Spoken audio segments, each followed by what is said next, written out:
आप देख रहे हैं Indian horror TV Ashok Kumar के साथ। तो आइए शुरू करते हैं आज की कहानी। नमस्कार दोस्तों, मेरा नाम राजकुमार है और मैं एक लोको पायलट हूँ। मुझे ट्रेन चलाते हुए 5 से 10 साल हो गए हैं।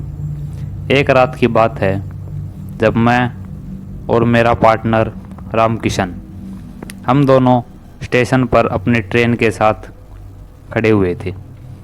मैंने ट्रेन स्टार्ट की और चेतावनी के तौर पर 3 बार हॉर्न दिया और ट्रेन आगे बढ़ा दी। रात का वक्त था और ट्रेन में पैसेंजर ज़्यादा नहीं थे। मैं और रामकिशन दोनों एक दूसरे से बातें करते हुए ट्रेन चलाए जा रहे थे। तकरीबन 50 से 60 किलोमीटर ट्रेन अब आ गई थी। वह अब सुनसान एरिया शुरू हो गया था। वहाँ पर एक सिंगल लाइन के अलावा और कोई भी पटरी नहीं थी। आसपास बिल्कुल सन्नाटा छाया हुआ था। मैंने रामकिशन से कहा, यार ये कौन सा एरिया आ गया? तभी रामकिशन ने कहा, यहाँ अब एक स्टेशन आने वाला है जो कि काफ़ी सालों से बंद पड़ा है और वहाँ पर अब कोई आता जाता नहीं है, इसलिए यहाँ पर सुनसान है। मैंने उसकी तरफ देखा और अपनी गर्दन हाँ में हिलाई। मैंने सामने देखा, तभी मुझे अचानक कुछ ऐसा दिखा कि कोई परछाई लाल झंडा दिखाते हुए ट्रेन को रोकने का इशारा कर रही है। पर हैरानी की बात है कि इतनी स्पीड में चलती ट्रेन और आवाज़ के बावजूद भी उसकी आवाज़ मुझे और रामकिशन को साफ साफ सुनाई दे रही थी। मैंने उससे कहा, यार ये कौन है जो ऐसे ट्रेन को रुकवाने की कोशिश कर रहा है? रामकिशन ने कहा, पता नहीं। हमने उसे इग्नोर किया और ट्रेन वहाँ पर नहीं रोकी, परंतु हमारे आंखें तो तब फटी की फटी रह गई जब कुछ दूर बाद फिर हमें वही परछाई एक बड़ा सा लाल झंडा दिखाते हुए दिखाई दी। मैंने रामकिशन से कहा, शायद ज़रूर कोई इमरजेंसी है, हमें ट्रेन को रोकना ही पड़ेगा। क्या पता कुछ कारणवश ही ट्रेन को रुकवाया जा रहा हो। धोखा एक बार हो सकता है, बार बार नहीं। मेरी बात सुनकर रामकिशन ने भी अपनी गर्दन हाँ में हिलाई और मैंने और रामकिशन ने धीरे धीरे ब्रेक मारे और ट्रेन को रोक दिया। ट्रेन उस सुनसान स्टेशन से तकरीबन 20 किलोमीटर पहले रुक गई थी। तभी हम स्टेशन मास्टर का हमारे पास फ़ोन आया और उसने कहा, राजकुमार, तुम जिस रूट पर जा रहे हो वहाँ आगे पटड़ी टूटी हुई है, तुम ट्रेन को रोक दो।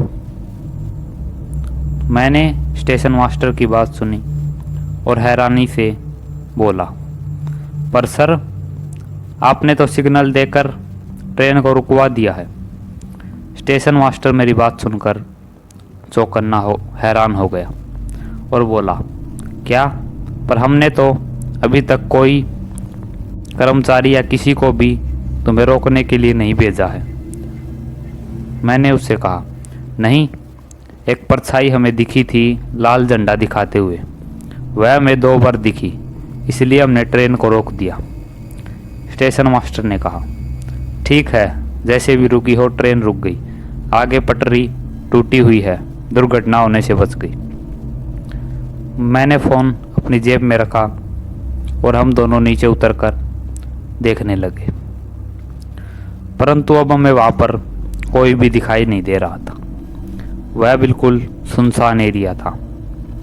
मैंने और रामकिशन ने इधर उधर सब जगह देखा, मगर हमें वह झंडा दिखाने वाला आदमी अब तक दिखाई नहीं दिया था। मैंने रामकिशन से कहा, यार अभी तो वह यहीं पर था, अचानक वह कहाँ पर चला गया?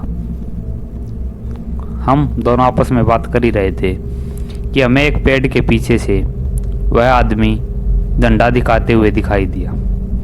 वह काला परछाई जैसा आदमी जिसकी आंखें हमें साफ साफ दिखाई दे रही थी, जो सफ़ेद सफ़ेद चमक रही थी। वह धीरे धीरे हमारी तरफ बढ़ रहा था और उसे देखकर मैं और रामकिशन हैरान हो गए और हम दोनों अंदर से घबरा गए कि पता नहीं हमने ट्रेन रोककर गलती तो नहीं कर दी कोई। वह धीरे धीरे हमारे पास आया और अब ट्रेन की लाइट में उसका हमें चेहरा दिखाई दिया। तभी रामकिशन ने कहा, यह तो जो स्टेशन आने वाला है, रामपुरा का स्टेशन, उसका कर्मचारी है। इसकी तो 2 महीने पहले ही मृत्यु हो गई थी। उसे देखकर और रामकिशन की बात सुनकर मेरे तो हाथ पांव कांपने लग गए थे कि अब हमारा क्या होगा। वह धीरे धीरे हमारे पास आया और मुस्कुराकर झंडा दिखाते हुए सैल्यूट मारकर गायब हो गया। मैंने और रामकिशन ने चैन की सांस ली और मैंने रामकिशन से कहा, कुछ लोग अपना फ़र्ज मरते दम तक निभाते हैं। आज इस कर्मचारी की वजह से हज़ारों लोगों की जान बच गई। ऐसे कर्मचारी जो मरते दम तक अपना फ़र्ज नहीं भूलते, सलाम है ऐसे लोगों को। मैंने रामकिशन से कहा और हम दोनों उसे हाथ जोड़कर नमन करने लगे और वापस से अपनी ट्रेन में बैठ गए। तकरीबन 5-7 घंटे बाद वह समस्या ठीक हो गई और पटरी को ठीक कर दिया गया। हमारी ट्रेन वापस से अपनी गति पर चल पड़ी और हम दोनों अब अपनी मंजिल पर पहुंच गए थे। मुझे आज तक उस कर्मचारी विजेंद्र की याद आती है, जिसने मरते दम तक अपना फ़र्ज निभाया था और उसकी आत्मा ने भी हज़ारों लोगों की जान बचा ली थी।